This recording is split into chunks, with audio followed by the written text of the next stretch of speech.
6:30. Your Microphone got to turn on. Now try that again. the microphones for the individual. Good evening. Welcome to the City of Canyon Lake Council meeting. It is 6:30. This meeting is open. I would ask that Councilmember Smith lead us in the invocation. Absolutely. Can everyone please rise and join me in prayer? Dear Heavenly Father, thank you so much for an incredible year, Lord. 2025 is upon us, and I just ask that you continue to be with the families, Lord, in LA, and that they're dealing with the difficult time with their homes, Lord, and just the complete chaos of the fires, and just be with those families, Lord, and protect them. I just continue that you ask to lay your hand on our city, Lord, that we continue to make good decisions, and that we be reminded of the importance of you and everything that we do, and in your name, amen. Amen. Remain standing. I would ask that Captain O'Mara of the Canyon Lake Fire Department lead us in the Pledge of Allegiance. Allegiance To the flag of the United States of America, and to the republic for which it stands, one nation, under God, indivisible, with liberty and justice for all. Thank you. Madam Clerk, can we have a roll call? Yes, sir. Mayor Pro Tem Castillo? Here. Councilmember Smith? Here. Councilmember Stever? Here. Councilmember Welty? Here. Mayor Terry? Here. Mayor, you have a quorum. City Attorney, is there anything to report out of closed session? Yes, Mayor. On the first item under closed session, item 1, the City Council gave settlement direction by consensus, 5-0. All right. So, as you know, we always do Citizen of the Month. And this year we're doing things a little bit different. We're giving our council members the opportunity to partake in recognizing the great citizens throughout the city of Canyon Lake. And without any further ado, I would like to introduce Councilmember Jeremy Smith. All right. This one's actually working. Thank you, Mr. Mayor. So this will be fun to look at his face because he has no clue that he's getting this. Chief, can you please come up here? Come on, Chief.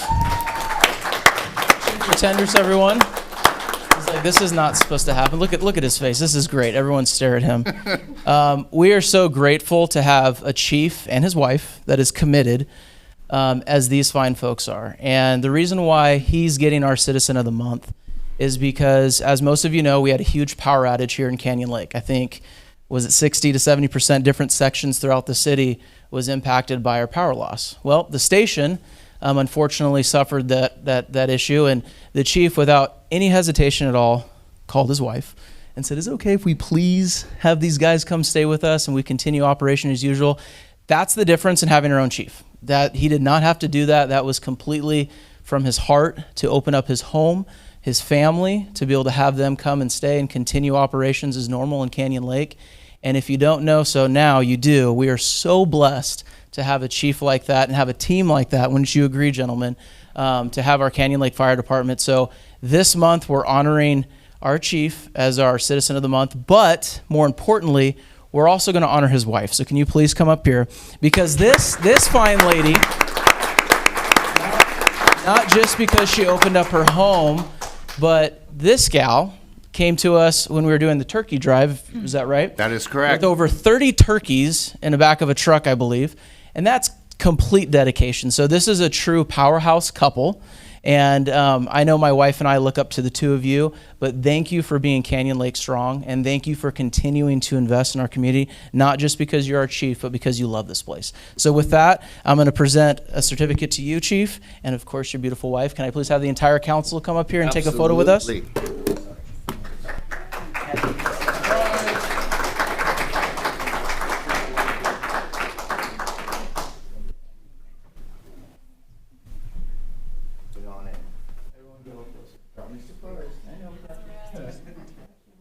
Take a few. Ready? 3, 2, 1.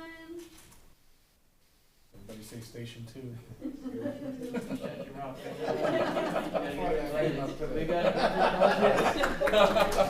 Thanks, guys. Sorry, Chief. I meant to tell you what was going on. I just forgot. Our clerk did a good job hiding that. Thank you, Cheryl. That was really good. Oh, thank you. All right, moving on to Student of the Month. Councilmember Stieber is to present to Brooke Easterly.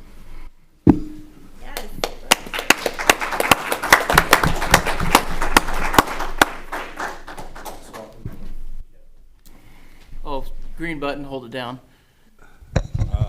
Testing. Perfect. I had the privilege of having lunch with Brooke and her family. And no grandma tonight? No grandma tonight. But a lot I got to learn about you and your speaking. Brooke is the senior president for Temescal High School. She's the class president. She's also the president of the girls tennis club and also track and field as well. Now, one thing, were you as well, you said flag football. So when did that start? It was our first year. First year? And how did you guys do? We did pretty good. We weren't in a league because it was our first year ever having a sport at the school. But I ended up getting MVP for my team at the school. There we go. Wonderful. So yeah, your resume before you're even becoming adult was superior. So on behalf of the city, I'd like to recognize you for Student of the Month this year. Thank you. Thank you. And I request all of you to come up as well. I apologize. And parents, I apologize on that too. I'm gonna get used to this. Good job, man. First time. Well done. Congratulations. Congratulations. Good job. Alrighty, 3, 2, 1. Thank you. Awesome. Thank you. Thank you guys so much. Thank you. Thank you so much.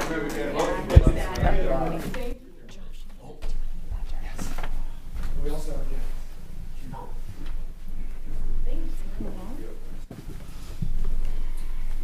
get a resume from her, Councilman? She is going to SDSU first, and then she's going to bring one back to our area. We'll see you in 4 years. All right, community reports, Elsinore Valley Municipal Water District update by Director Darcy Burke. Our favorite water board director. Well, Darcy. Thank you. Yeah, here red means go. It was unfair. Thank you. Well, good evening, Mayor, Councilman, guests. A lot happening in California water if you haven't been paying attention. I can try and give you a summary, but first let's start local. If you see divers near the dam, we are doing some major repairs on some of our valves, and that is custom-made equipment because you can't really go to Lowe's and buy it. So it takes them a while to do that. We have special divers on site. I actually had someone on Facebook say they thought they heard Darth Vader because of the way they communicate to each other. It kind of sounded muffled. So that'll go on for the next few weeks, off and on. With this rain, I would expect the lake to come up too. So if you were planning on maybe addressing that seawall, that maybe isn't going to happen. So more water's never a bad thing. I also want to talk, actually want to thank your city manager for working with our staff on some of the encroachment construction issues. It's becoming a bigger issue, and I really appreciate your ability and willingness to have a conversation and see if we can facilitate moving that process to make it more seamless. And for those that are listening, when you look at your backyard, if you live on the water, you think you own that. More than likely you don't. That land, most of it, some of it, belongs to the water district. And when you construct there without following the proper procedures, you might be actually building something on top of a sewer line, for example. And that means we're going to make you rip it out at your expense. And rather than go through that process and heartache, it's just so much better if we can have that conversation before. It's not that we want to squash your plans, your hopes and dreams, but if something were to happen, and let me just tell you, the only time something happens to sewer lines, it's in the middle of the night in the rain on Christmas. You don't want us ripping your backyard out. So if we can just make sure that process is working, we're talking to each other, so I wanted to thank you for that. There's a lot of snow and rain going on in Northern California right now, and we had a lot of fires in Southern California.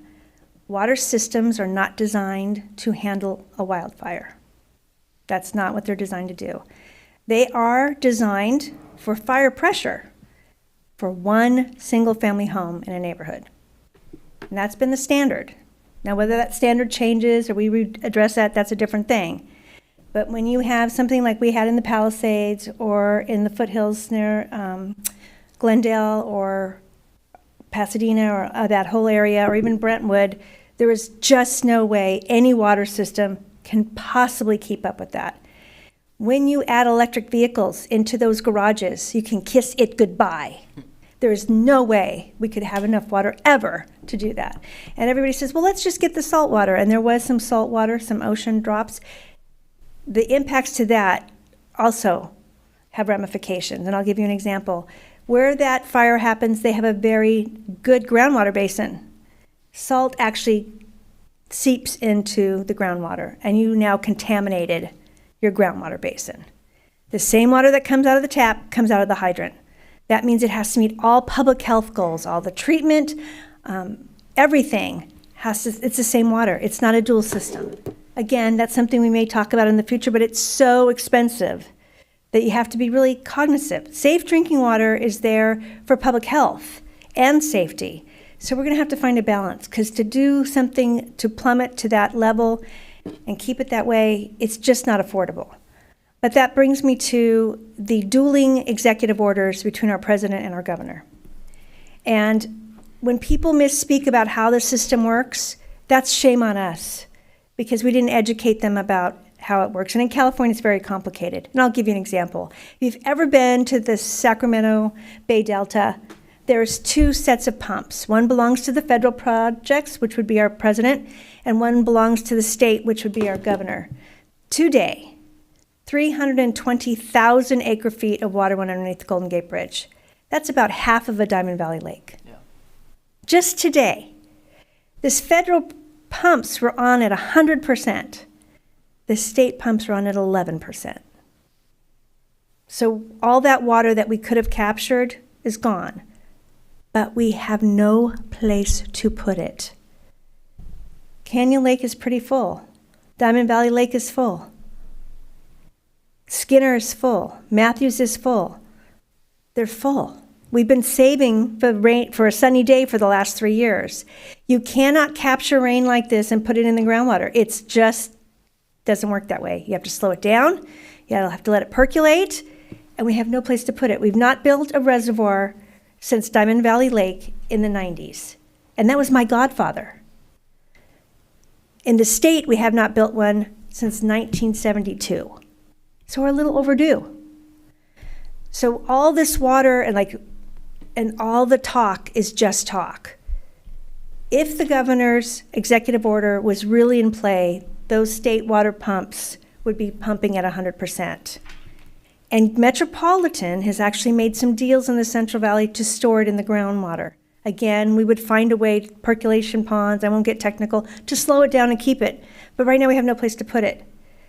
But I will tell you, because it has been hot and dry, that this governor will find a way to tell you this summer that you're going to have to conserve, and then if you don't conserve, I'm going to have to fine you, which I'm going to fight tooth and nail, because it has become political.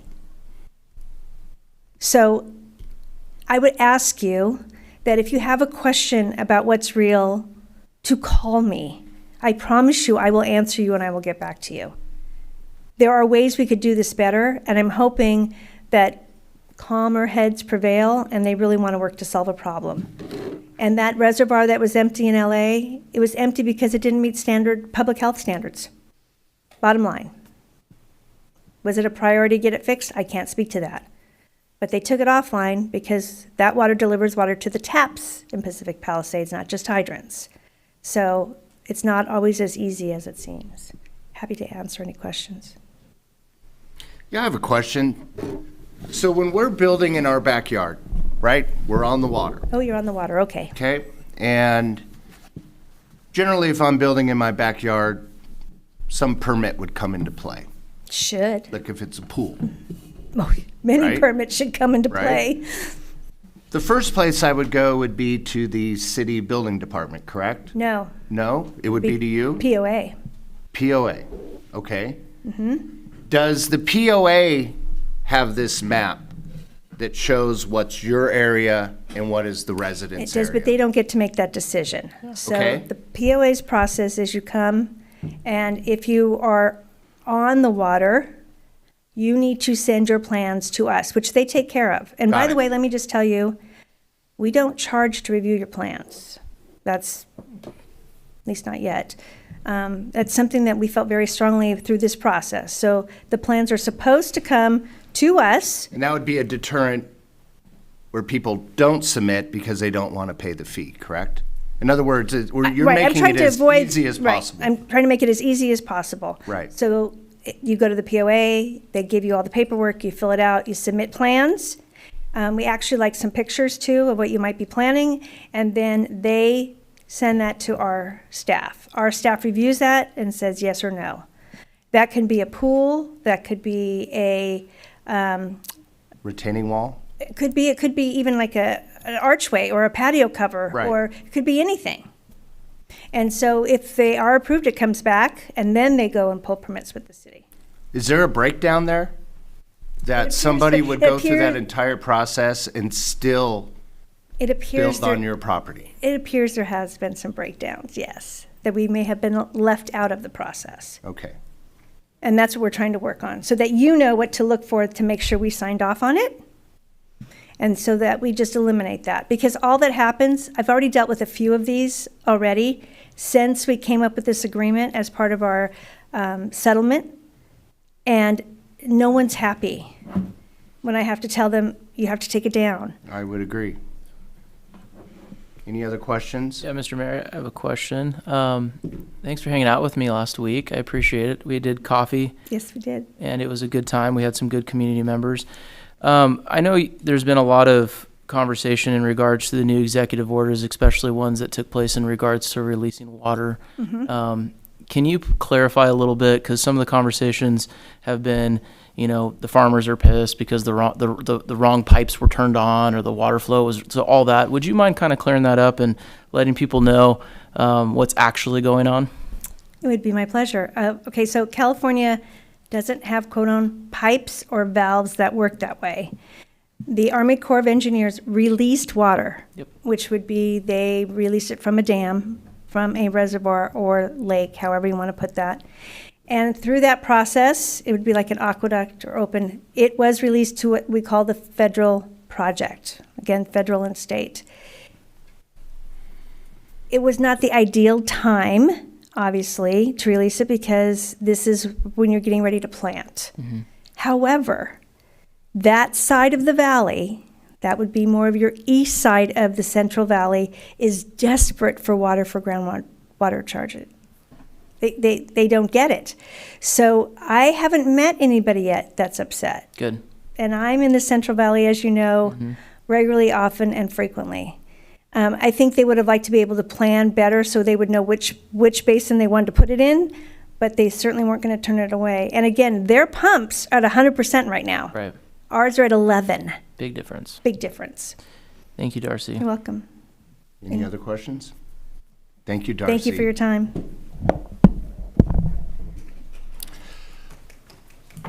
I'm going to ask, but I don't see President Bill Van Vliet here tonight, so we will move to the Canyon Lake Chamber of Commerce update with Board President John Grande. Oh, I can't walk right through the walls. I got superpowers. Hi, good evening, Mr. Mayor, Mayor Pro Tem, City Council, City staff, first responders, and fine citizens of Canyon Lake. As always, I'm very honored to be here. Few brief things to bring up. First, I wanted to remind everyone we had our first new board meeting with our new board. In fact, my fellow executive board member Johnny Panetta is here, so give a good wave, Johnny. You're going to be seeing a lot more of Johnny in times to come. We were dark during January as we were coming out of the holidays with our events, but we resumed again last week. We had our business roundtable event last Thursday. We had a gentleman, Brad Johnson from Nexus Financial, came and gave a good presentation. Our next business roundtable event will be on March 6th, Thursday morning, 7:15 to 8:30 a.m. back at the Magnolia Room. And Southern California Edison will be coming and giving some good thoughts about some of the things they're doing for our business community. The next thing to mark your calendar for is, as you know, we have 3 big events during the course of the year. Our next one is coming up in April. That's going to be our 3rd annual pub crawl.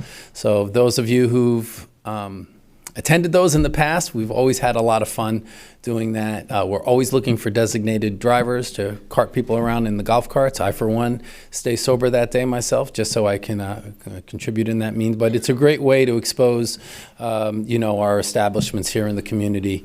We all know we're kind of pretty sad that Canyon Cowboys no longer with us, but we've heard some rumors about who's going to be there taking that place. So looking forward to maybe 1 or 2 of those rumors coming true. I think that's everything. Any questions? Any questions?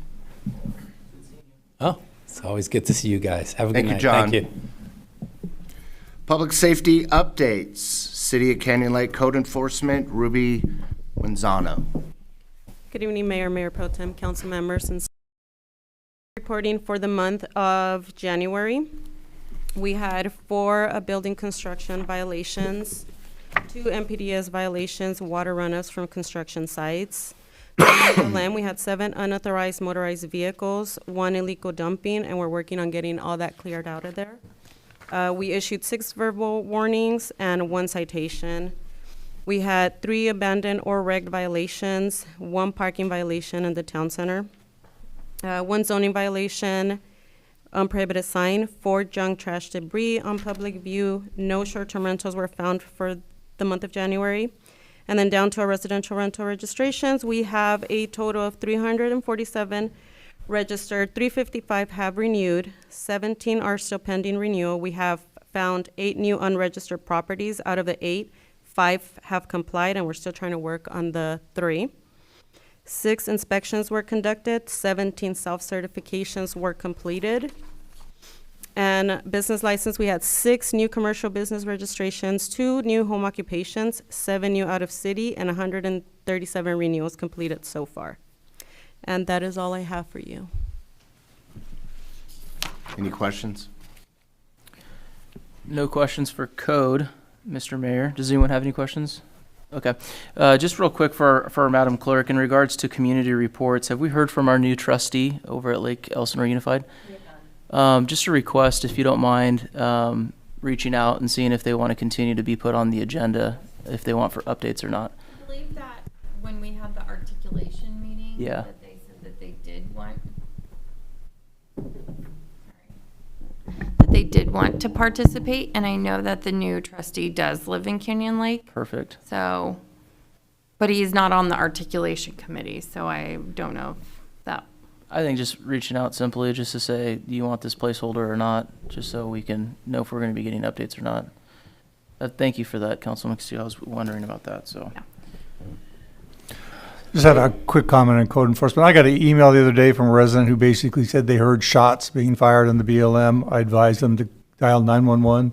That's the correct answer? Yeah. Just to make, I said, I'm 99% sure, but this is what I would do, call Yes, 911. That's Okay. correct. Thank you. good question. I would hate if she said that was the wrong thing to do. What do we do? Yeah, we can't let you out, man. We got to keep you close. Riverside County Sheriff's Department, Captain Rails. Good evening, Honorable Mayor, Mayor Pro Tem, City Council members, city staff, and residents of Canyon Lake. I do have your public safety report covering 2024, but before we get started on that, I wanted to introduce Lieutenant Jeff Reese, over to my right. Jeff is going to be your new day-to-day operations manager for the city of Canyon Lake. So I get a little bit of a break and get some help. So been in Lake Elsinore for about 6 years now. 8 years, a lot longer than I have. So he knows the community well. We first started working together in 2010 in the city of Moreno Valley, and we kind of met up here again. But he's been in charge of our investigations bureau, our special enforcement team, and has been a lieutenant now for about 1.5 years over our patrol division. So he will be coming to you with a breadth of experience. So I just wanted to introduce him, and he'll be sitting in the seat from now on. I'll be still coming from time to time to to see everyone, because of course I can't. Lieutenant, is not- it Jeffries? Jeff is my first name. Okay. Last name is Reese. Okay, I was going to say, man, it's nice to meet former Supervisor Kevin Jeffries' son. Glad you could make it. Sorry. Thanks I for spoke coming. a little fast, but I'll let him say a few words. Just want to say thank you for the opportunity. I'm looking forward to working alongside you all, and excited for this, and I can't wait to help keep the safety standards high for the residents of Canyon Lake. Nice to meet you.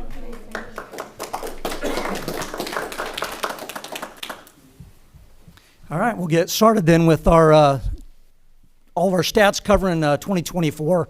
This is just our management team. I just wanted to show you who you'll be working with. Obviously, I'm the commander of the station. Next to me is Lieutenant Jeff Reese.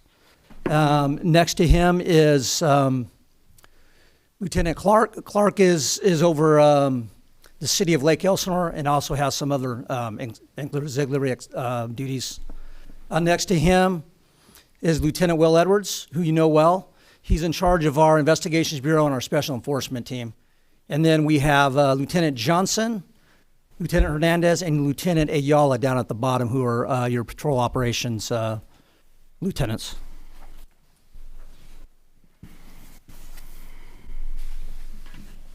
Trying to figure out how to make this bigger so I can actually see it. You can't make it bigger. All right, then I can actually see better up there, so this will work. Let's look at our patrol operations. Total cost for service for 2024 were $4,647. Once again, those calls for service are probably about 40% of those were called into 911. The other calls for service are either generated by our deputies. A lot of those are either flag downs, doing area checks, bar checks, business checks. They might do some follow-ups on some investigations, and obviously citations and arrests fall under the other 60%. Underneath that is total citations for the year was 140. We had 132 arrests in the city of Canyon Lake. 15 of those were drunk in public, 14 for domestic violence. We had 3 for theft, 2 for burglary, 30 for warrants. Those were outstanding warrants within the community. 1 arrest for robbery. 6 assaults, 2 for sex crimes, 4 for trespassing, 7 for drugs, 28 DUIs, and then another miscellaneous 20 arrests. Captain, question for you. Yes. Just because you have such a phenomenal picture of that squad car there.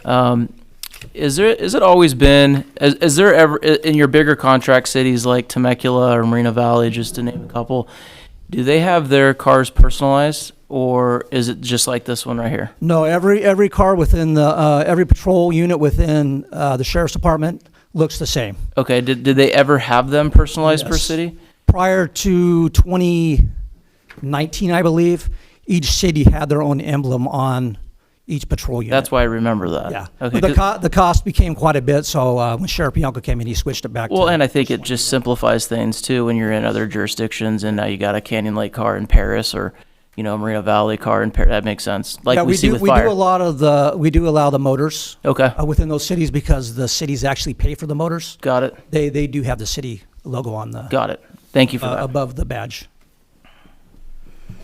All right, let's take a look at our investigations bureau.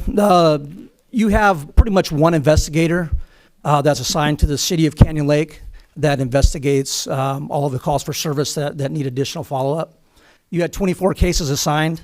19 of those cases were closed. We had 8 arrests out of those investigations, and 5 of those cases went to warrants. Here is our CBAT team. CBAT team started right around 2021. And what we needed was some help with some of our calls for service involving those that were having a mental health crisis. So we hired a mental health clinician from University Health System through the County Behavioral Health Services. And that clinician actually teams up, and you can see him right there next to our deputy. They team up and they handle mental health crisis calls and follow-ups throughout our entire 3 cities and the county area. So in the city of Canyon Lake, they handled 23 referrals and handled 21 calls for service during the year. And here's our UCR crime data. This is the data that's presented that we have to send over to the FBI, which is the UCR crime data. And there was a couple changes this year, but I will go over that. which kind of changed your total crimes for the year. But if you look at the 5-year data, I'll just look at the last two. In 2023, we had 107 total UCR crimes within the city of Canyon Lake. We had 108 this year, so it only went up 1. Property crimes, you were looking at 9 burglaries compared to 5 last year, 68 thefts compared to 60 last year. Auto thefts, we had 12 this year and 25 the year prior, so that's a huge decrease of 13 this year. I think a lot of that's due to the flock cameras in the area. That's we see this along all of our stats at every city, county area. The flock cameras are really making a difference. Thieves are knowing they're going to get caught, so they're not out there stealing cars like they used to be. So that's a big decrease. We did have 1 arson this year. Compared to the last 4 years, we did not have any arsons. So that's one increase there. And total is straight across the board. We had 90 in 2023 and 90 property crimes in 2024. So no change there. Looking at violent crimes, no homicides. The one difference in the UCR reporting on the next one is sex crimes. It used to say rapes. So you can see in 2020 through 2022, we had 2, and those were actual rapes. Now part of the data, we have to report all felony sex crimes. So you'll see 6 in 2023 and 7 in 2024. And so that's going to be +1 this year compared to last year. We did have 1 robbery this year, none last year, so we were up 1. Aggravated assaults was 11 last year and 11 this year. So a total of violent crimes was up 1 from 2023. Look at our response times, pretty close to last year. Last year, well, we'll go back to, let me explain the priority calls, just so that some of you do not know. Priority 1 call is our highest call for service. This is usually a defined threat to human life or property, which involves a high level of violence. And that's when the deputies are responding code 3 with lights and sirens to your call. That's the only time they're going to be responding lights and sirens is a priority 1. Priority 2 is our next level, which involves circumstances that are urgent but not life-threatening in nature.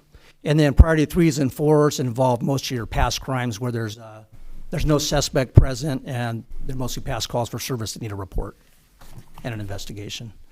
So looking at those calls, priority 1s, there's two different averages here. The first one is response to call receipt to arrival.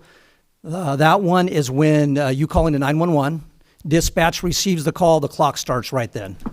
Obviously, they have to get the data, get it onto the screen, and then send it over to our deputies on their CAD. So in 2023, priority 1's 7.7 minutes. This year it was 8.4, so a slight increase. So is this time from call to arrival, correct? This is, yes, from the time you call 911, the time starts, 2 deputies arriving on scene. Got it. That is this number. So 8.4 minutes. Priority 2s, last year was 24.3 minutes. This year is 22.7, so that priority 2s went down slightly. Priority 3 is 37.1 last year and up slightly to 41.4. And priority 4 is 39.1 minutes to 40.5, so it's fairly close.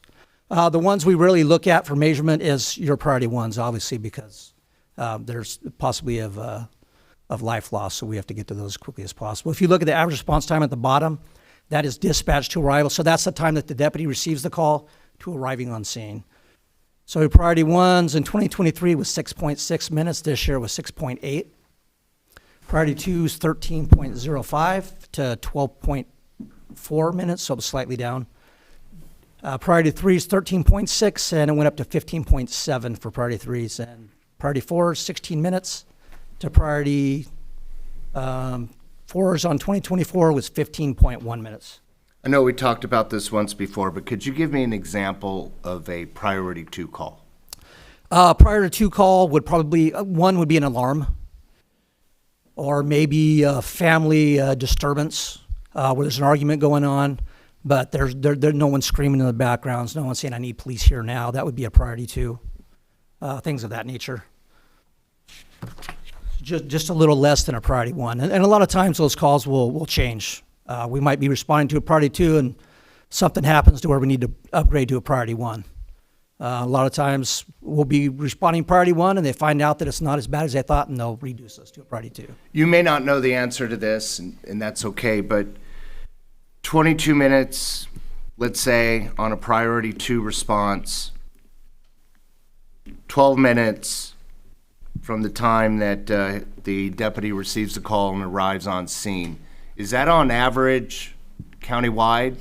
This is pretty close. We like to stay around 6 to 7 minutes, mid-range for priority 1s. That's pretty level across the board. There's some where you get in the 5s, and it does happen occasionally.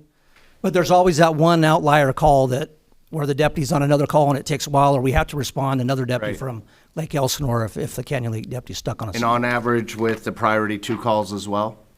Correct. It's pretty close, yes.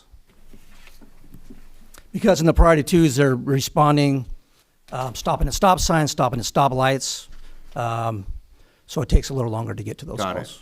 So you're And, obeying and all with priority traffic laws. 2s, they might be on another priority 2 or another priority 1 call, so Right. it takes a little time. Thank you. All right, let's look at our reported traffic collisions. We had 2 fatal traffic collisions in 2023, and we had 0 this year, which is great. Injury, we had 20 last year and 12 this year, so we're down 8, which is incredible. The next 2, not so incredible. Non-injury traffic collisions, we had 11 last year, we had 46 this year. That's an increase of 35. And then hit and runs, we had 8 and 30 this year, which is an increase of 22. So if you're looking at total traffic collisions, 2023, you're looking at 41, and we're up to 88 this last year.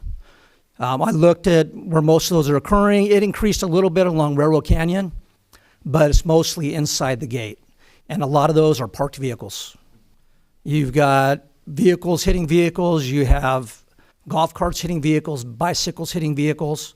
And as you can see, we had 30 hit and runs. So a lot of those people are not even stopping to exchange information. They're finding out their car's hit and they call us the next morning. So that is where that increase mostly comes from. But the ones we're mainly concerned about is your fatal and your injury TCs, which is greatly reduced. Looking at your flock safety data, right around 21,000 is your average plate reads per day. And this is just along Railroad Canyon. We don't count the flock cameras that are at each gate. That's just Railroad Canyon. So there's some days where you have 30,000 vehicles coming through, and some days where you have 15, but your average is 21,000, which is a lot. You would think you would have more traffic collisions with that much traffic coming through. Average alerts per day, which is most of the time it's stolen vehicles that are coming through. So you have about 8 a day coming through Canyon Lake along Railroad Canyon. We had 5 arrests using the flock system this past year.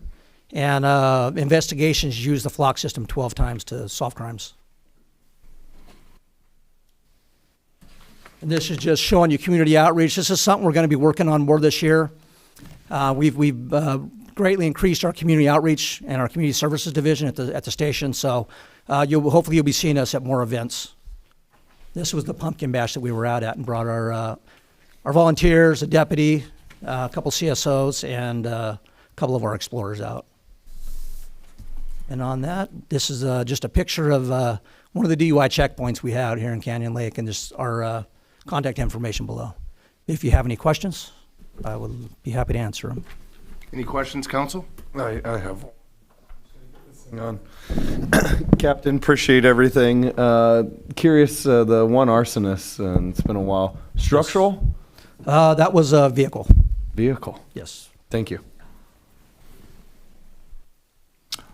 I have a question. We have had a change in our e-bikes in the last year, I suspect, a large increase in the ones running down our streets. It's not on your report because it may not need to be on the report. Can you describe what that change has been and how it's impacted you as far as the number of e-bikes out there? Oh, boy. E-bikes have been an issue, and I think it's an issue everywhere.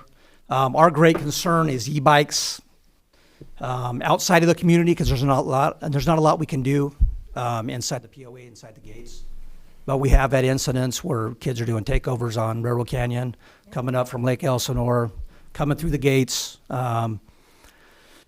We do not chase them. Mostly what we do is we'll follow behind and make sure we block traffic and keep them safe until we can contact them later. That's usually what we do. But it's made a great impact on the way we do things. But I know it's a big issue here in Canyon Lake, and it's on social media just about every day. What other cities, Captain, are you dealing with it? I mean, obviously nothing compares to our.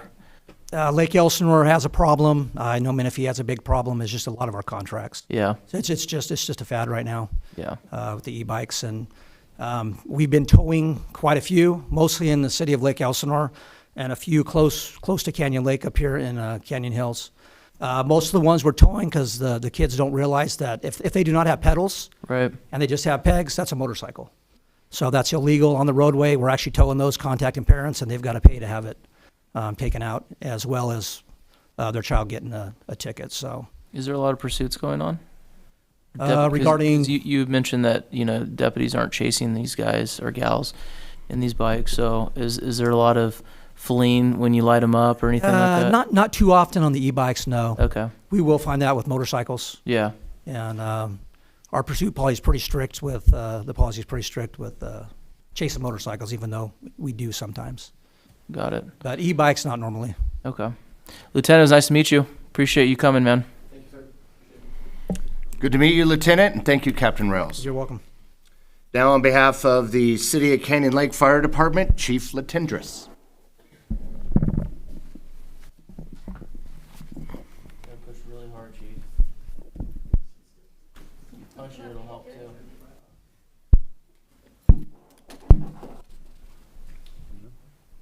I'll use this one. Good evening. Apologize. So tonight I'm here not only to present our monthly report for January, but also to look back on 2024 with our annual report. So for the month of January, we ran 107 emergency responses. That's on the high end of being busy for us. Typically, we're right around 98 to 100, so it was a busy month for us. Of those emergency responses, there were 6 fires, 53 medical aids, 1 hazardous materials, 1 hazardous condition, 18 service calls, 6 good intent, 6 false alarms, and 1 call type that was not reported. The fire calls, we had our first one on January 1st. It was a warming fire on Lassen Drive and Vacation. On January 9th, we had a structure fire in the 22,000 block of fire. It occurred during the power outage, and the occupants were trying to keep warm, providing illumination, and they had a faulty chimney, which started a fire during the wind event. We were fortunate. It was a great response and a great suppression effort by our personnel, assisted by CAL FIRE. On January 24th, we had a cooking fire. It was churros, if anybody's interested, in the 29,900 block of Clearwater. On January 25th, we had an electrical fire. It was a power outlet to a spa in the 24,300 block of Cruise Circle. And then again on January 25th, we had another structure fire. This was another chimney fire related to a fireplace. It was in the 30,100 block of Land's End. And then finally, we had a power pole fire, again related to the wind rain event that came on the next day in the 30,500 block of Railroad Canyon. During January, our call time of day appeared to be fairly consistent for us. The early morning hours were not as busy. We tried to do our activities then. And then about 10, 11 o'clock, we started spiking, and that's when we see the majority of our call volume. We did not run any calls at the fire station during the month of January, so we were grateful of that. And the majority of our emergency responses were in residential structures. And this is a snapshot of where all those 107 calls occurred inside the lake in the month of January. Our response times were actually exceptional this month. We had an average turnout time, and that is from the time we are notified to the time that we go en route, of 35 seconds. A time of travel from the time we leave the station till we arrive on scene of 5 minutes, 10 seconds, for an overall average response time for medical incidents of 5 minutes and 45 seconds.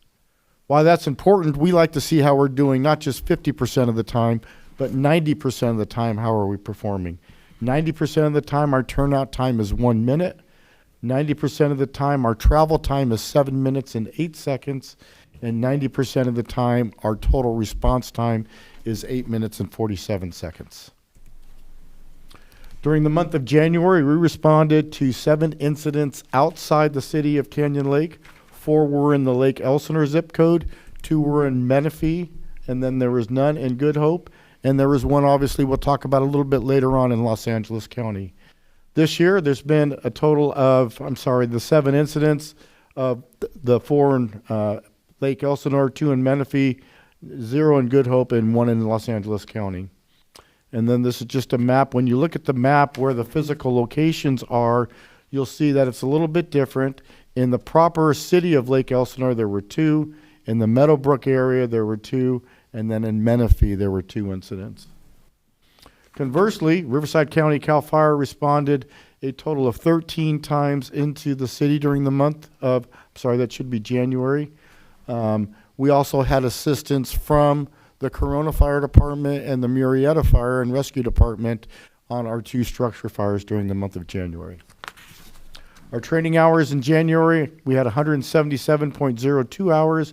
Our focus was on hazardous materials, ARHART medical training, rope rescue training.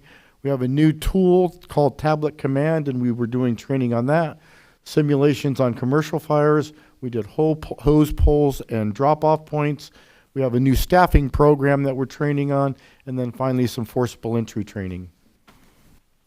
So one of our significant events, I spoke briefly about it. We were deployed during our last council meeting, but we deployed our Engine 201 with a total of 3 firefighters. They responded during a 15-day period of time to 3 incidents in Los Angeles County. They responded to the Hearst Fire, the Archer Fire, and the Eaton Fire.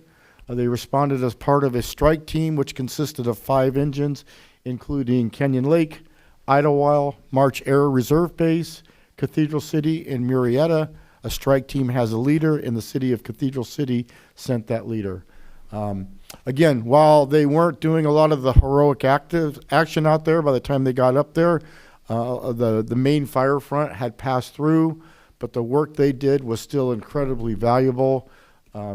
Overhauling the fires, assisting with the repopulation, shifting through the wreckage, sadly assisting in the search for any victims that were in there. So it's a very stressful kind of an assignment for our personnel that were deployed there. They did exceptionally well. One side note, our engine, it's our reserve engine, is the only engine of the 5 that made it through what we call the demo problem with no equipment issues. So we were proud of that. We maintain our fleet, and our personnel performed exceptionally up there. And I am immensely proud of what they did. That's awesome.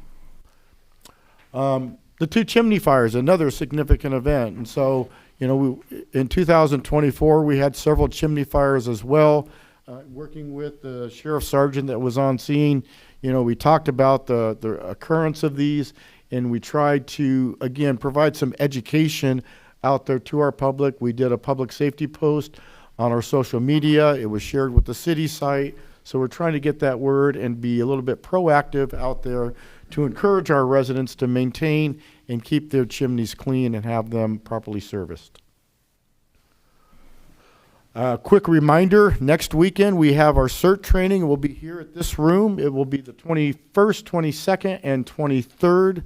The 21st is from 5 to 9, 22nd, 23rd, Saturday and Sunday are 8-hour days. So far we have 36 people that signed up. We have spots for about 15 more. Good. So please go online if you're interested in participating. It's a great program, and we hope to see you there next week. And then next, I'd like to very quickly show our annual report.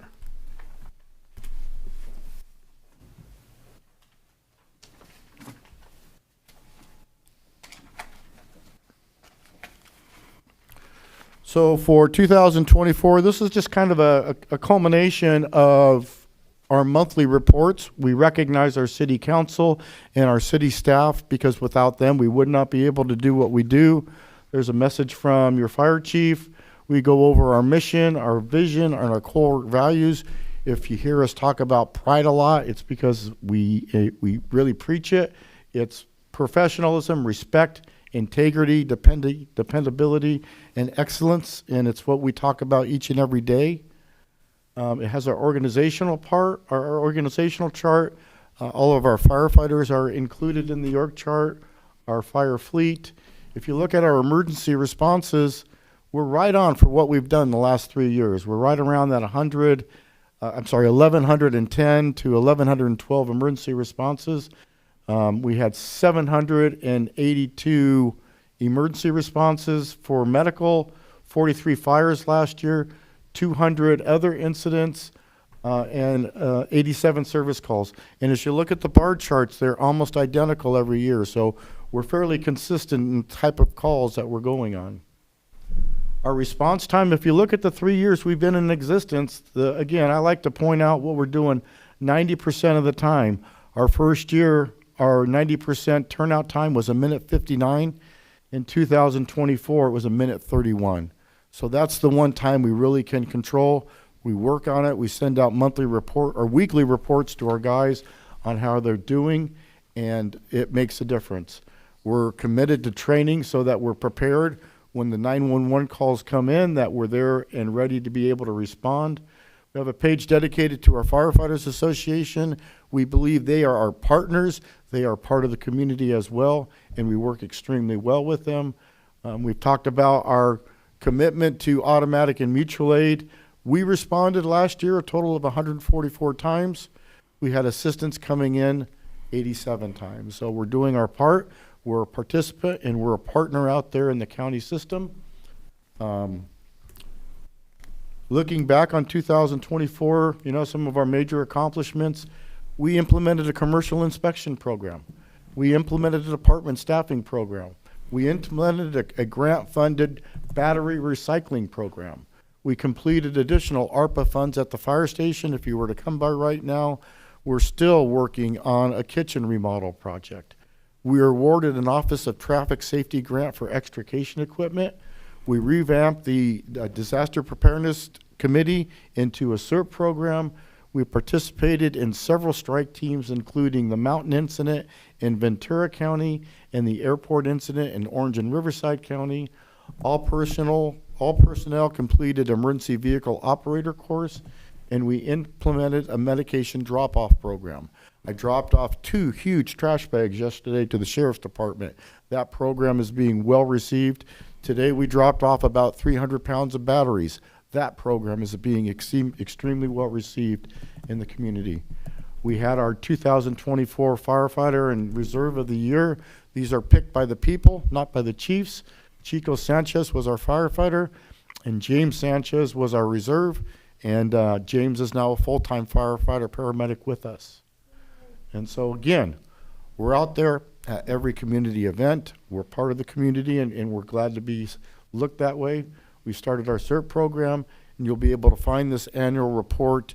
We'll send it out on our social media links. It will be on our website. We'll have copies available. We had a little problem with the printer. We'll keep some copies here at City Hall and available at the fire station for anybody that would like to pick one up. So with that,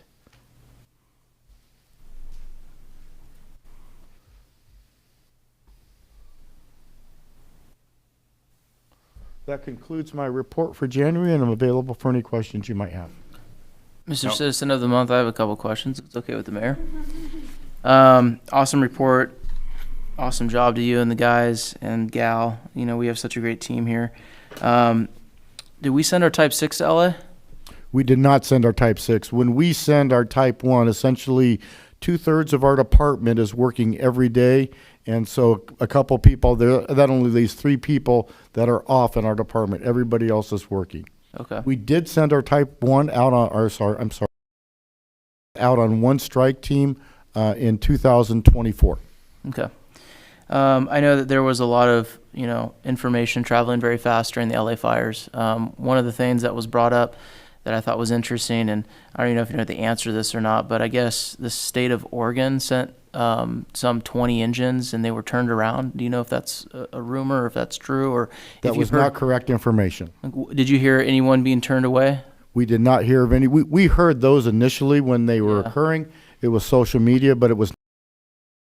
Just wanted to verify that. Thank you, Chief. And also, if I could just give a shout out on our annual report to Brianna Hemsley and to Ashley Villalobos for their assistance on putting that report together. Perfect. Thank you. Chief, I'm so very proud of you and the men and women of the Canyon Lake Fire Department. I think you have exceeded at least my expectations. 3 years, correct? You continue to advance on year by year, and I know that our residents are extremely appreciative of the service that you provide and the engagement that you have with them, and I'm honored to call you our fire chief. Thank you. Thank you, Mr. Mayor. Okay, public comments. City Clerk, are there any public comments on non-agenda items? Mayor, we have no public comments tonight. City Clerk, are there any public comments on consent calendar items? There are not. Okay. Moving on to reports, we will begin with Councilmember Dale Welty. Thank you, Mayor. One of the meetings I attended this month was the SCAG, Southern California Association of Governments Joint Committee meeting, and the primary discussion point was resiliency. The whole discussion was basically on the LA fires. And so as they talked about the fires, they talked about the water was there's just not enough water in Southern California to handle a wildfire at that level. But they did talk about homes and how to keep homes that are in the local areas safe. They talked about recent building codes have come online, and they've come online to improve buildings to make them more fire resistant. So that's a nice thing that happened about a decade ago. But on the other hand, most of our homes were built far longer than a decade ago. So most of the homes are not as safe as the new ones. And there's not much we in Canyon Lake can do about it. We can't tear down 90% of our homes and rebuild them. But the other subject they talked about was landscaping. And they talked about the effect of overgrown weeds and overgrown trees, and how that poorly maintained landscaping had as much to do with spreading the fire as the homes themselves. So that's one thing, Chief, maybe Chief Lieutenant said something we could maybe look at in our area, if we could get some information together for the public on landscaping and how to keep their homes fire safe. And I suspect that's going to be a topic of discussion among your peers for the next many months.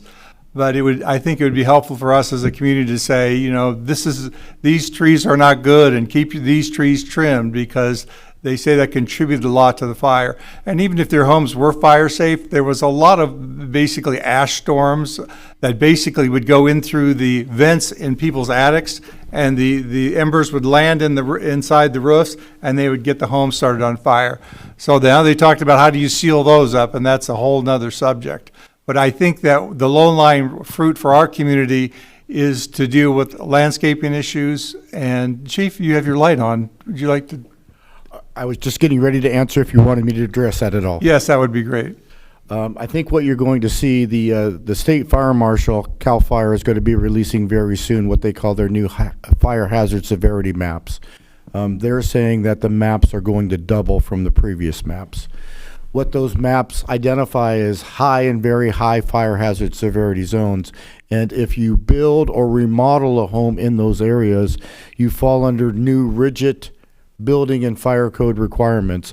A lot of the requirements are what they call hardening the house. And hardening the house is not just protecting the eaves, protecting the windows, but it's in landscaping. And you will not be able to have any vegetation within 5 feet of your house. And so they have what they call desirable plant list. And so we can have desirable plant list on our website, so people can look at what is good, or not fireproof, but fire safe landscaping that you can use when you go through and update your landscaping. Thank you. We look forward to that happening. I know that's a big topic right now, and you'll probably get a lot of information coming your way. And it would be great to put it all on one website and let the public know. The other meeting I attended was the Riverside Conservation Authority, and some good news out of that is they had some excess land that was requested by I think it was the city of Paris, to be able to build a bridge across Ethonac. And I know that doesn't seem to affect us, but Ethonac is the next corridor north of us. And as we know, we had, 12,000 cars a day coming up Railroad Canyon on average? I think that's what the sheriff said. And at that pace, was it 12 or 15,000? 21,000, sorry. The Ethonac Bridge is a major obstacle for transportation corridors coming across from the 15 to the 215. And once that bridge is in, there's just a couple of miles of connection to the 74, and that'll create a very nice corridor going from the 15 to the 215. People will no longer have to drive through downtown Paris to get to the 215. So I think that's a major win for Canyon Lake. If we can get less traffic on Railroad Canyon, I'm sure the sheriff would be happier with a little less traffic. So that was a win for us. I just want to let everybody know. And also on a personal level, my wife's mother passed away, Carol Burnett. Not the Carol Burnett, mind you. I just want to thank the community for reaching out and supporting her through this tragedy. So thank you all. Thank you, Dale. Councilmember Smith? Yes, thank you, Mr. Mayor. Councilmember Wolte, I'm sorry for your loss. I know it's tough on your family. Thanks for that update, too. Busy month. I think it's starting off the year strong, 2025.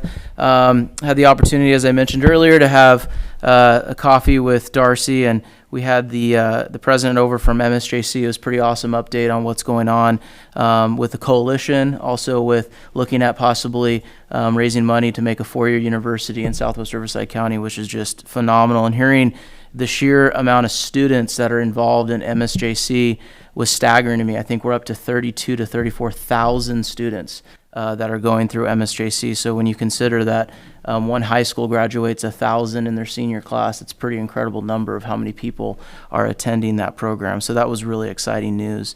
I visited City of Riverside and went to the state of the city. Locke Dawson did an incredible job, Mayor Locke Dawson. A lot of great things happening in one of our biggest cities in Riverside County. It's just so nice to see the collaboration between the entire council and the good work that they're doing.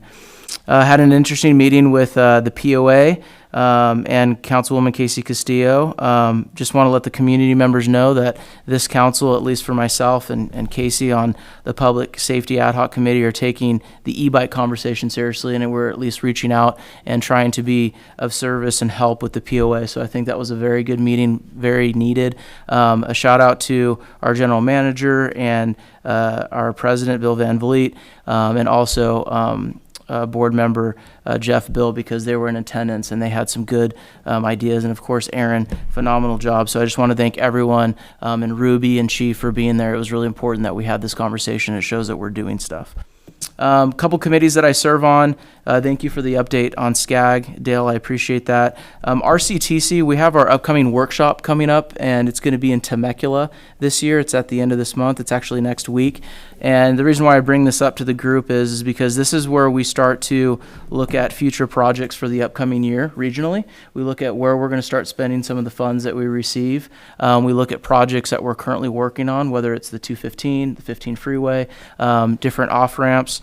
And so this is going to be that time where we lay out those projects, as far as how they're coming along, but also looking at the possibility of future funding, possible future tax. All that stuff gets laid out in this workshop. So I'll be reporting back on that next month on how it goes, but that's happening in Temecula at the end of this week. RTA, it was my last meeting as chair, and it was great. They did an outgoing thing, and our new chair, council member Steve Hemingway, did an incredible job. RTA is in a really good spot, and I think it's going to be exciting to see some of the unique programs that come out of this upcoming year. The big thing that I talked about last year was the autonomous bus system. So we're going to see that go live in Riverside. So believe it or not, there's going to be buses, can handle 6 to 8 people. There's going to be no one driving it. It's going to be weird and it's going to be unique, but I'll invite everyone out to see it. They're currently doing it at an airport in New York. So we'll see how the city of Riverside, works with RTA on that pilot program. The last thing I want to bring up is our Southwest elected leadership collaboration. I invited the mayor out. He attended in my behalf. I think it was last month. This month I went. This is a great group of people. It's made up of the city of Wildomar, the city of Canyon Lake, Lake Elsinore, Menifee, Temecula, and Marietta. So all the cities in Southwest Riverside County. And the purpose of this coalition is to go up and down to Sacramento and DC and try to fight for funding to fix some of the traffic issues that we're having down here in Southwest Riverside County.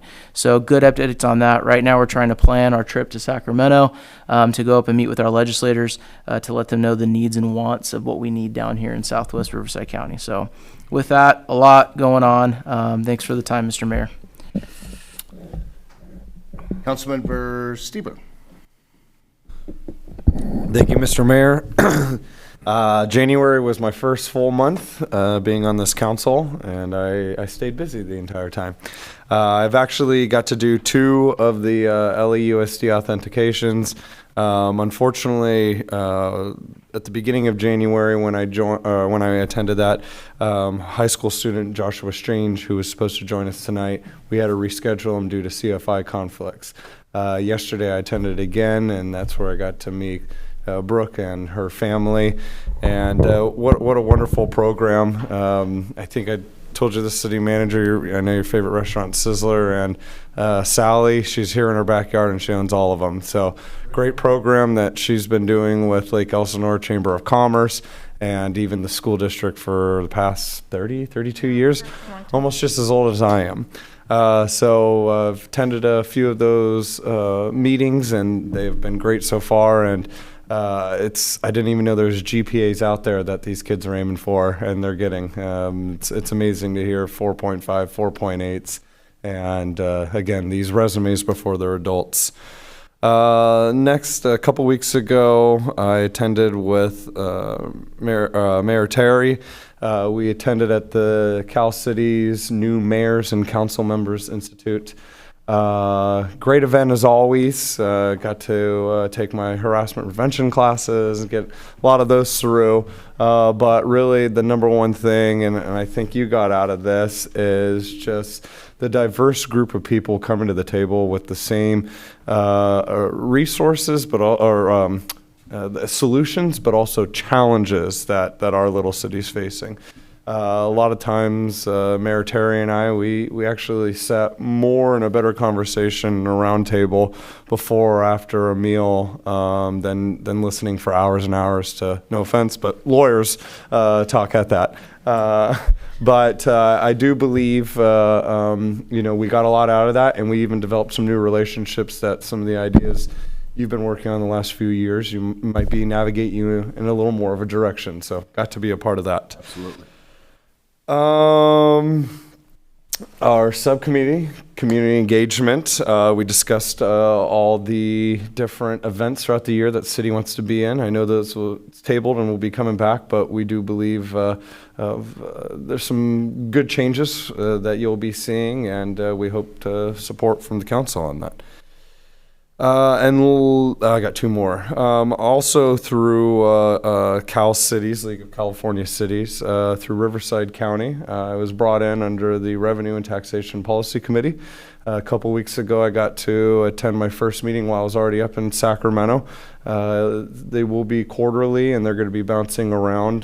This first meeting, it was more of just bringing the new body together, that new committee. We got to introduce ourselves, got to hear what's been supporting and, again, challenges for the last year they're looking at. And with now this new bunch in this community, it's how do we, keep moving forward on some of those visions. You'd think being Cal Cities, maybe those discussions in that committee might not pertain fully to Canyon Lake, but I was very amazed to actually see almost every conversation that they're going and being a part of helps our little city as well. So there's some good news coming down in March. I'll be in Burbank attending that, and hopefully have kind of a better understanding on what we're going to be, our objectives are going to be for this coming year. And lastly, I know it's not part of the city, but I'm going to highlight it, so please correct me if I'm doing this wrong and let me know not to do it anymore. But Michelle's Place, again, I sit on the advisory council.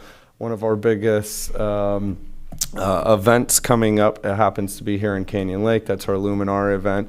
Don't want to showcase that, but actually tomorrow, Michelle's Place is going to be having their first annual meeting. for the foundation, and that's going to be at City Hall, and I'll be attending that and showing our support from the city.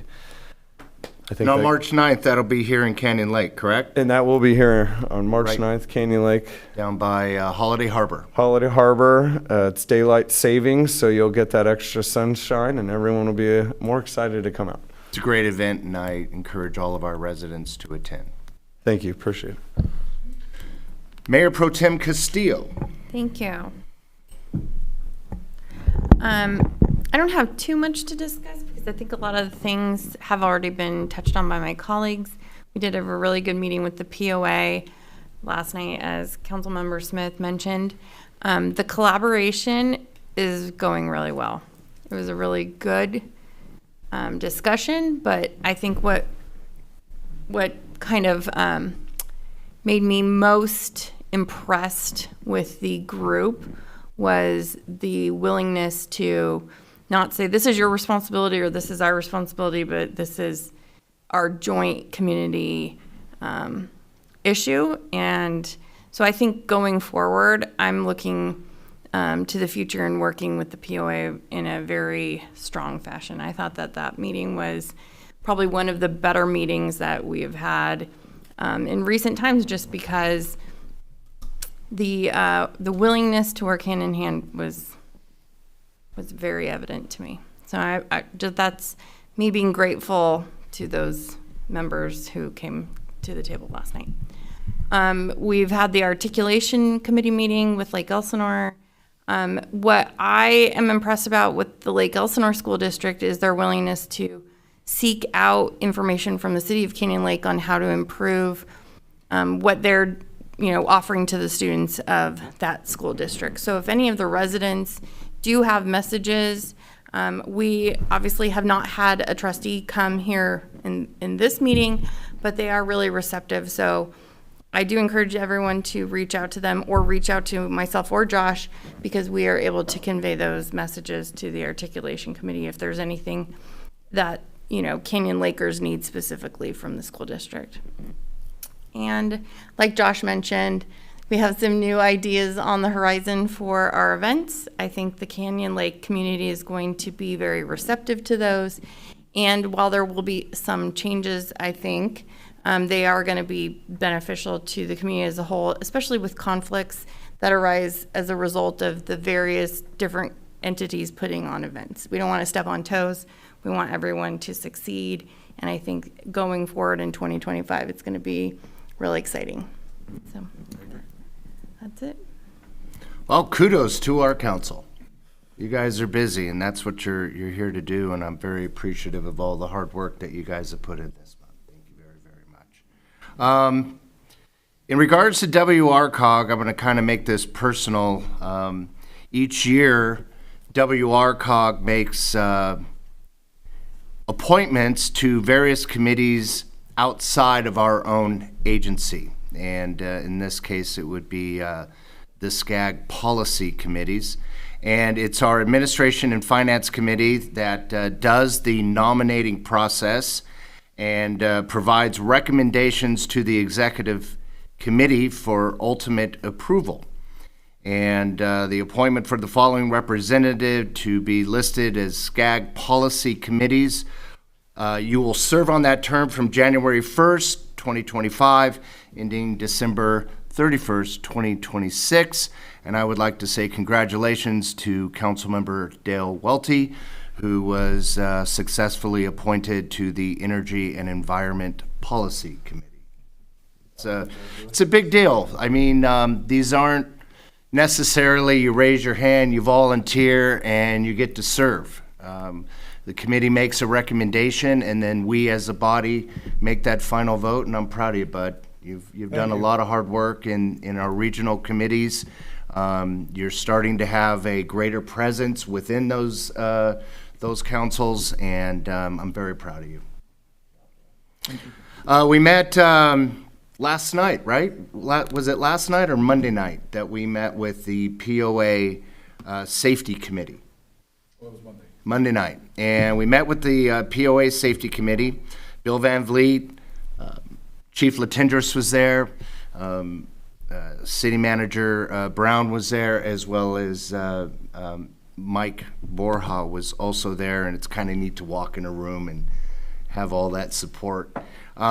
We are really excited to be working with, correct me if I'm wrong on the terminology, working with and supporting the Property Owners Association as they move forward with creating neighborhood watch programs. Now, the one misconception about a neighborhood watch is that we assign someone to get in a car and drive around with a baseball bat and fight crime, and that is definitely not what we are encouraging them to do.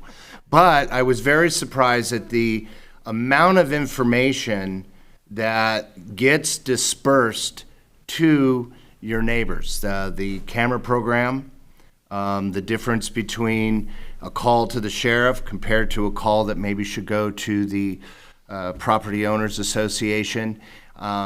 They have had a pilot program. It's been going on for about a year. It has been very successful. They have about 17 residents that show up on about every 3 months. And they have a block captain, if I've got that term correct. And the block captains, as this increases throughout Canyon Lake, they meet every month, just the block captains, and kind of discuss some of the issues that are going on in their neighborhood. But it really is the disbursement of information. I think it's a great plan, and I look forward to supporting it and participating in it. As Councilmember Stieber had mentioned, he and I both attended the League of California Cities, new mayors and council members. Had a great opportunity to meet with both the mayor from Murrieta as well as Wildomar. Probably spent a good hour with each.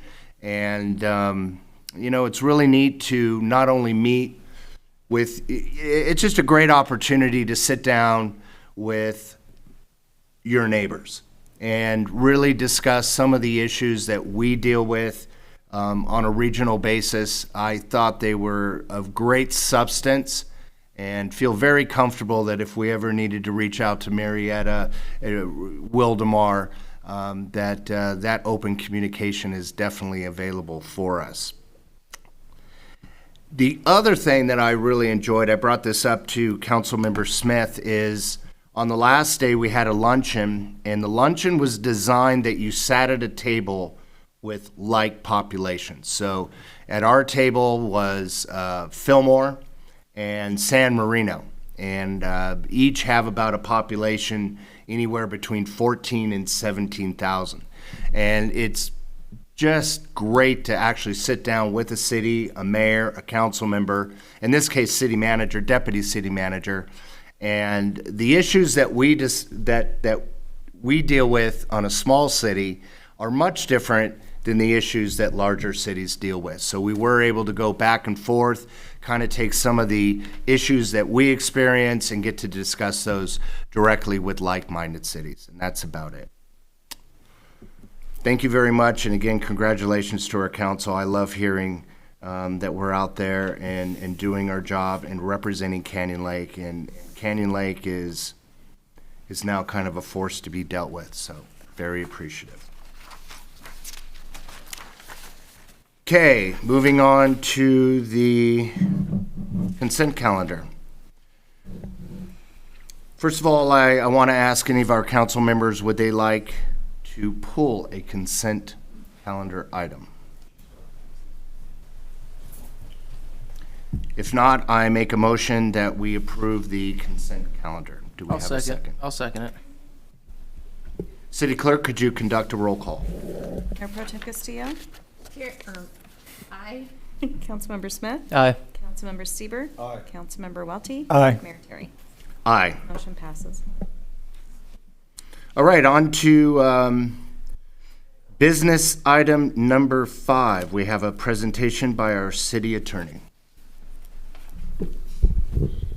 Thank you, Mayor and Council. Now is the time for setting the proposed emergency medical services program fees for fiscal year 25-26 and establishing the hearing date for adopting those proposed emergency medical services program fees for June 11th, 2025. As the council will recall, in 2019, the city council established the Emergency Medical Services subscription program. The program is voluntary. Any resident, business owner, or frankly any person can subscribe to the Emergency Medical Services subscription program. It's a low annual fee that goes directly to the city's fire department and assists in establishing the high level of emergency medical services that the city provides to everyone within our jurisdiction. If a individual receives emergency medical services and they are not a subscriber, that means they are not covered by an active subscription for that year, they are responsible for paying the costs of providing those emergency medical services. And so this is an option that our residents, our businesses enjoy. The program is extremely robust.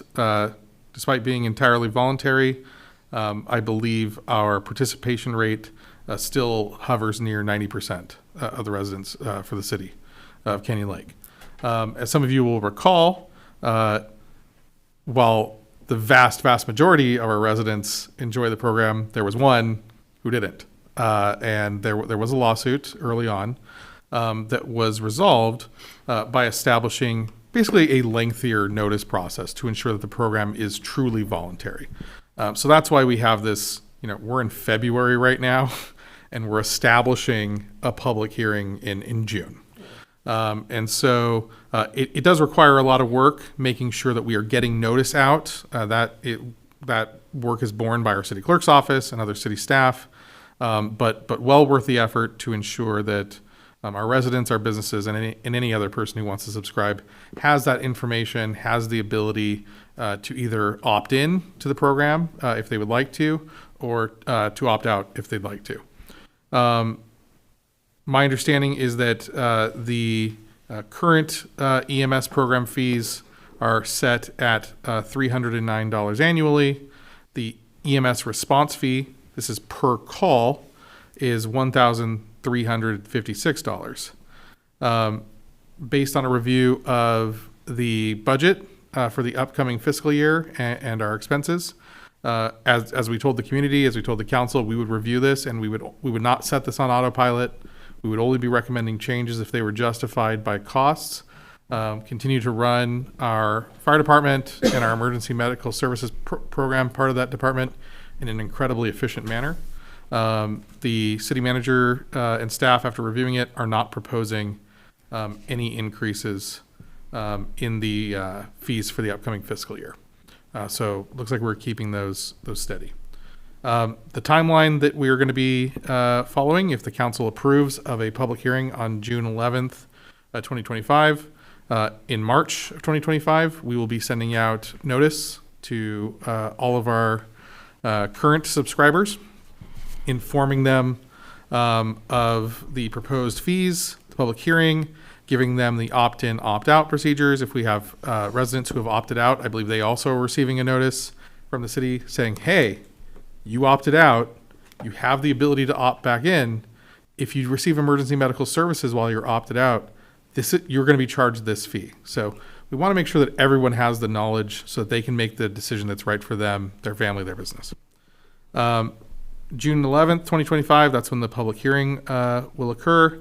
Assuming that the public hearing goes forward, assuming that the fees are adopted for the upcoming fiscal year, the city clerk's office and staff will prepare the final report for the EMS program fees, which pursuant to our ordinance are collected in the most efficient manner possible to keep the costs as low as possible. And that is simply adding it as a line item to the property tax rules, which is the same way we collect other general government services that the city can provide, including solid waste. So looking for direction to proceed with establishing the public hearing and establishing what those proposed rates are. Again, the proposed rates are the same rates that we have for the current fiscal year. This concludes my presentation. Happy to answer any legal questions. If you have specific operational questions, happy to defer to the city manager or his staff. Mr. Mayor, if I may. Madam Clerk, is this program still under your department? Yes, it is. We're higher than 90%. Or are we not? I think it's right around 90. Is it right around 90? So how many opt-outs do we have that you're aware of? I don't have that information in front of me, but I can get it for you. Okay. Question for our chief. I know that you put together your annual report for 2024. Has there been an increase in our medical calls from 2023 to now, 2024? Actually, overall, our medical calls went down a little bit as compared to the previous year. Okay. Do you know the percentage of that?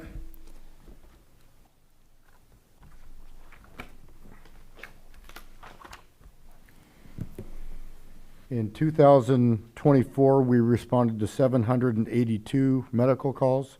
In 2023, we responded to 825, and the identical number in 2022. Okay. That's it for now, Mr. Mayor. Any other questions for staff? City Clerk, do we have any public comment cards on this item? Mayor, we do not. So we need a motion and a second. And the motion is to keep the EMS fees status quo the same. The motion would be to have those proposed fees as the same level they're currently at and to set the public hearing for June 11th, 2025. I'll make a motion. Great when we cannot increase fees. Second. City Clerk, could we conduct a roll call vote? Absolutely. Mayor Pro Tem Castillo? Aye. Councilmember Smith? Aye. Councilmember Seaver? Aye. Councilmember Welty? Aye. Mayor Carey? Aye. Motion passes. Item number 6, we have a presentation by our Finance Director, Mr. Shea. I think it's gonna be a tag team on city manager too. He wants to steal all the glory, so. Is this thing on now? Perfect. It's not very tall, though. Is there a way to get it taller? It'll pick your voice up. Oh, okay. Your Honor, honored to be here. What you have in front of you is the mid-year report. And so back in June of 2024, the council adopted a budget, probably should hold this up, which included $8.4 million in revenues and $8.2 million in expenditures. And then we had an excess of revenues over expenditures of $154,000. The city council has approved some budget adjustments through December, and that then lowered the anticipated surplus to about $46,000. Actual revenues through December, with projections for the rest of the year, are up about $284,000 over where we projected. The largest increases are in the $149,000 UUT, kind of a penalty payment we received because the Spectrum was underpaying. And we're going to get $150,000 of this chief reminded mentioned the wildfires, so we will get a strike team reimbursement. That comes from the state, right, Chief? It could come from the state. Or the feds? It could come from the state or the feds. It was declared a federal disaster, so I'm not quite sure who's going to write the check. Hey, could you explain how we get reimbursed by that to council? First off, there are really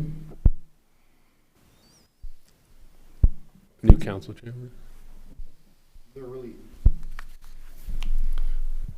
are really three different reimbursements. There are the personnel cost for reimbursement. And so essentially we submit a salary schedule to the State Office of Emergency Services on our salary, and they pay us overtime every day for the people that are deployed. The second cost that we get back is an apparatus cost.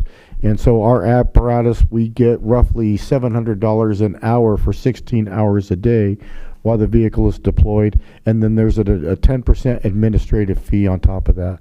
So we're estimating that our cost to the city to respond to the incidents that we've gone to in Los Angeles and last year to the Mountain and Airport fire of roughly about $85,000, and we're expecting to get back from the state and federal government about $150,000. There are some smaller cities that use the strike team for revenue sources to offset their fire department costs. And another increase is we received about $45,000 insurance reimbursements. And then we have a decrease in building fees. I think we're going to be about $55,000 below. And then we had budgeted some cannabis revenue, which may still come, but, you know, we're not there yet. So overall, we're going to increase the revenues for insurance reimbursements of $45,000.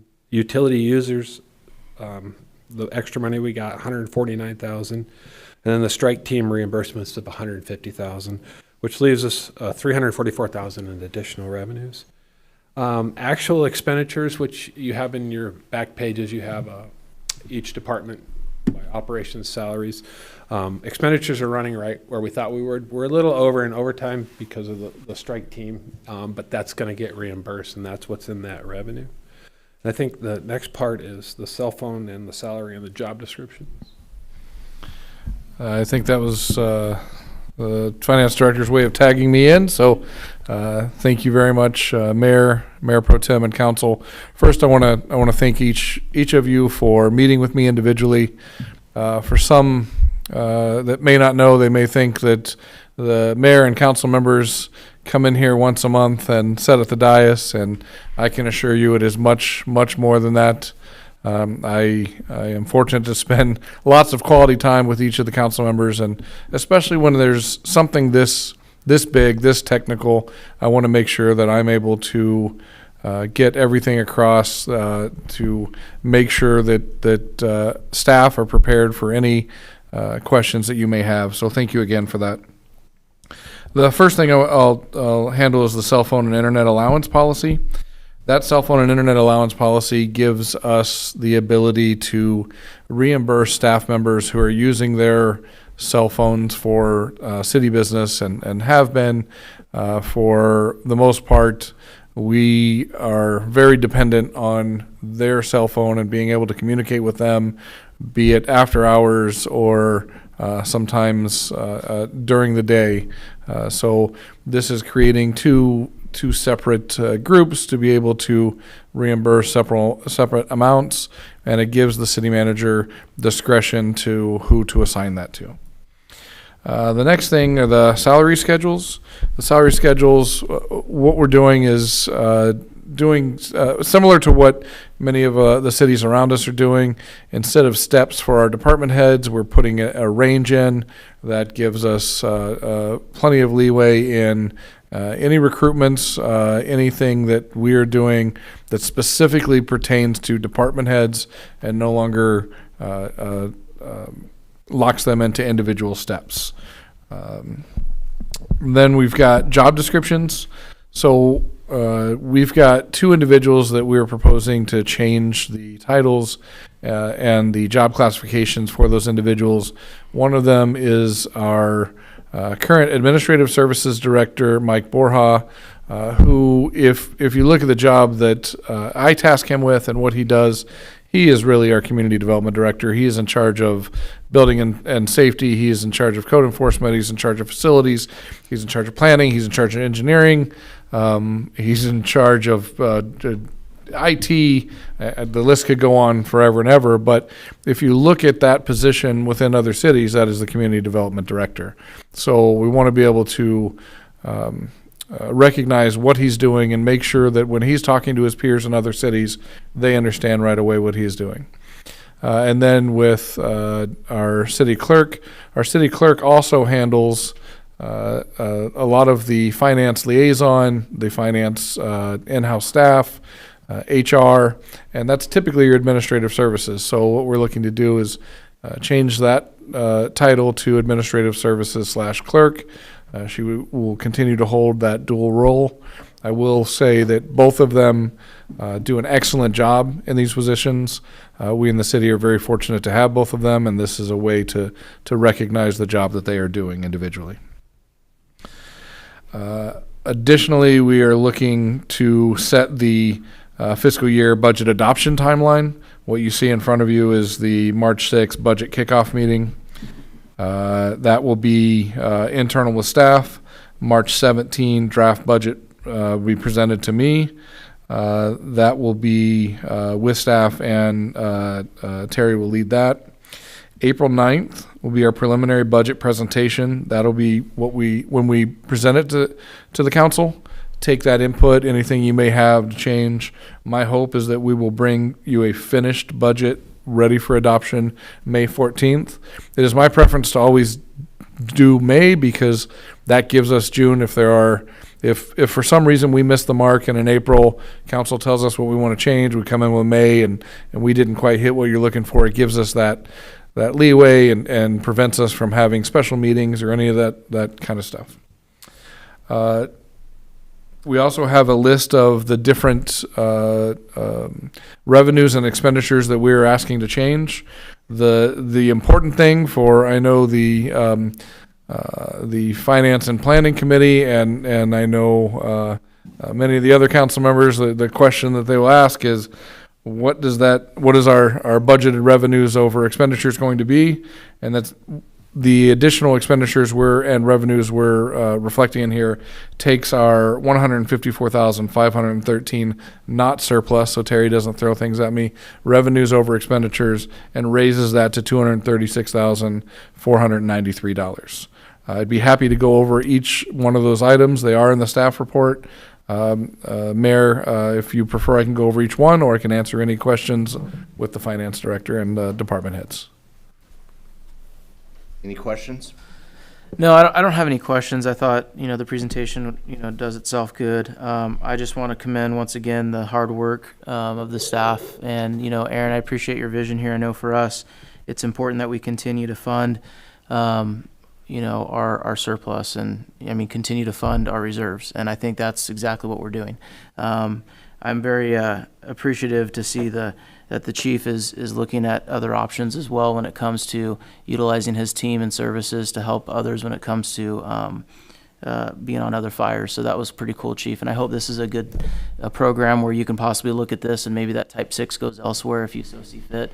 I know that the Idlewild chief does this all the time with his crew going up and down the state. So if that's something that you guys want to do, but it's just great to see all the innovation that's occurring with everyone working together and still all pushing hard to try to, fund our reserves. I think that's really important. So thank you, Mr. City Manager and staff. I appreciate it. Yeah, I would like to say thank you to our city manager and our entire staff. They're continuing to do just a tremendous job. And once again, very proud to serve on this council and along with this staff. You guys are doing great. Thank you. And the staff does, mainly Mike and the chief and some people, but Mike does like 80% of the expenditure budgets. And so I give the staff like tie-out sheets where they have the prior 2-year actual, the prior year budget, and then detail what's in their account. They prepare their expenditures. I work on the revenue projections. Then we'll put it all together for the city manager. But I want to thank the Citizen of the Month and Mike for giving me detailed records so I can adjust these. So you guys refer to him as Chief Albany, Citizen of the Month. So, but no, I really appreciate Jeff and Mike's detail and how they give me the information. They spend most of the money, so it's the least they can do. I would have to agree with that. Any other questions? All right, City Clerk, do we have any public comment cards on this item? Mayor, we do not. We do not. I need a motion and a second to approve the and related items. I'll make that motion, Mr. Mayor. Second. I'll second. Okay. City Clerk, could we get a roll call vote? And just for the record, because I have to do this, it's to approve the recommended budget adjustments, adopt Resolution 2025-06, adopting the cell phone and internet allowance policy, adopt resolution numbers 2025-07 and 08, approving the updated salary and wage schedules, and approving the 2 job descriptions. Well done, Madam Clerk. Yes, that is my motion. Got it. Okay, Mayor Yes, Pro that's Tem my second. Castillo? Yes? Councilmember Smith? Aye. Councilmember Stieber? Aye. Councilmember Welty? Aye. And Mayor Terry. Aye. Motion passes. City Manager comments. I do indeed, Mr. Mayor. Sit back, take a nap, if you will. I've got a long list of them today. First, I'll start with, Mike told me where everything was, and I failed there. Laptop too, Mike? Is it? Yeah.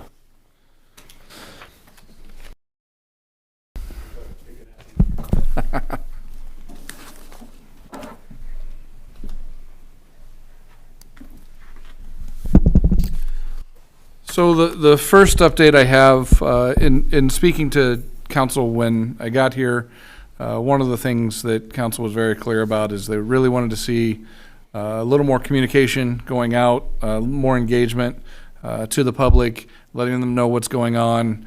So we've been working on a city manager update. It'll be a monthly newsletter. This is a mail chimp item where individuals will be able to go and sign up if they want this newsletter. If they don't want the newsletter, they don't have to sign up. If they decide they don't want it anymore, they can unsubscribe. But I think it's going to be something that's very beneficial to everyone in the city to let them know what we're doing as a city. There will be a personal kind of greeting and letter from me, as well as a section for every department and division, so they know what we're doing, what projects are going on, and it'll be very informative to keep them going. It's going to have community events. We'll have council meeting recaps. We've got some ideas on the council meeting recaps as well, and being able to tie into a video. We're excited about that. If you'd like to register for that, you can go to our website, click on the department tab, and click City Manager page, and then click subscribe here. Really looking forward to just an absolute flood of people subscribing to this because they can't wait for it. Chairs are full. That's right. In addition to that, City Council made it very clear that they would like for us to be able to communicate with the public in terms of both emergencies and important informative items. I'd like to thank Chief Latendresse. He got this moving really quick. It's something that he had been kind of working on for a while, and he had to go through the training with the analyst, Brianna. It is up and running. They have sent numerous tests. They're extremely comfortable with the process now. We'll be able to let people know about road closures, power outages, severe weather.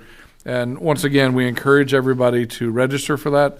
This is something, we're not going to spam everybody. This is only informative information and only for those that sign up for it. You'll be able to choose between text, SMS message, email, and a cell phone call. You'll be able to customize exactly how you want to receive those alerts. And then we can do targeted locations by adding your address at the registration. Here we give the instructions as well on how to register for Alert Canyon Lake. Go to canyonlakeca.gov, click on the Alert Canyon Lake tab. On the page, click on the Receive Notifications button and register with your email address. Registration is free. There is no charge. This actually, I believe, Chief, is covered by the county. It's not even costing the city individual funds. That is correct. It's a countywide program, and it's the same program essentially that we've watched in LA the last couple weeks during the fires that they use for the emergency notification and evacuation. Before I proceed on to the last item, are any questions from council on Alert Canyon Lake or our new city manager update? Wonderful. This is an important piece of information that I think our residents are going to be very happy to see. It's something from Southern California Edison that you could get, but you have to dig through. And the document I was able to obtain from the website was very fuzzy, so I reached out to our government relations manager, and he was able to send me a high-resolution image that will actually tell you what you can look at where you live. You can see what circuit you're on, and you can see that if you're on C-Ray, so C-Ray, if you look, it's on the southern side there. C-Ray, we all know, just doesn't get hit as much as the others, and we kind of figured, why is it more stable? Well, it's not a PSPS circuit, and for those that don't know PSPS, that is the public safety power shutdown. So all the additional circuits we saw a lot of impact from Bayliner, and then we had some with Becker, some with Case, some with Getz, some with Harnage, we saw quite a bit with Neapolitan. So this will be, tomorrow, this will be on our website and easy to find so that every resident can go on and see exactly what circuit feeds them and how it all works. Any questions with it, they're certainly welcome to contact me or anyone in the city manager's office, and we'll be happy to help them. Mayor, if I can ask a question. City manager, by chance, did Southern California Edison provide how they're going to get better in their notification responses to these PSPS? So now we understand the circuits. Are we going to be notified? Well, the best way I can say that is if you watch the current political climate, a lot of what is being said by the president's office is promises made, promises kept. Well, SoCal Edison made half of that. They made a lot of promises that they're going to get better. They admitted, we had a call that was basically a Southern California call, and on that call they just said, we know our website was wrong, we know our notifications were wrong, we know our app was wrong, we understand we gave you bad data, we're going to try to do better next time. That was the extent of any type of promises or guarantees. It was just, we'll try to do better. What they said was, what was going on was inundating them. They were unable to respond on such a scale. That's a hard pill to swallow. We're not shutting them off. The state of California is not shutting them off. It was Southern California Edison shutting them off to protect the possibility of fires. So only they knew which circuits were being shut off, and so many of us were left kind of guessing. And it was a very difficult time. Not just our residents were frustrated, but everywhere, because I heard from other elected officials that were just embarrassed on behalf of Southern California Edison, honestly. And the only way we're going to know if they got better is to go through this again. And I'd rather never find out if they got better or not. But I will say, we're not even in fire season. This was abnormal for this time, so we'll really see how things go as we get into fire season. And that concludes my presentation and each one of the items that I had for you, Mayor and council members. Thank you very much. Okay, our next regular city council meeting will be held on March 12th. This meeting is adjourned. Do I have to announce that? Yeah, you got to announce that. We are going to be going back into closed session.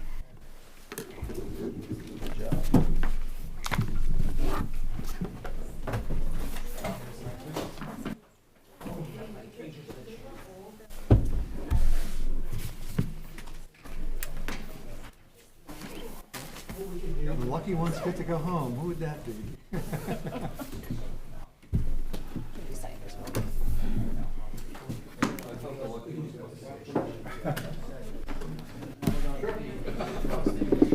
You must have more of that refrigerator than you let us on. I'm on diet, so.